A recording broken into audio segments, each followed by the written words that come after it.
Hi everybody, I hope you guys are all doing well. This video is for some of you that are having trouble getting into the Tinkercad class. So once you have logged into Tinkercad on a new tab, you will select Join Now, and here you're going to select Students Join a Class,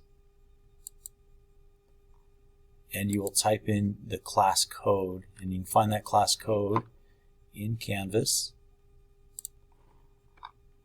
in your engineering class, and the link to it under online class login code. You'll type this code in right here.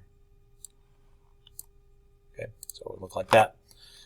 And you'll select Go to My Class, and then you'll type in your nickname. Your nickname is going to be your first name with your first initial of your last name. So we'll use Ben in this case, and Ben C instead of Benjamin,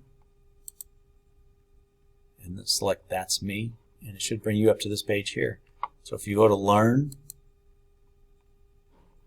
we're going to select 3D and go down to Circuits, and we'll do the starter assessments, and then we'll do the 3 lessons here, and the projects we're going to do later. So you just want to worry about those. Okay, if you have any questions, email me as soon as possible, and I will get back to you right away. Okay, thank you very much.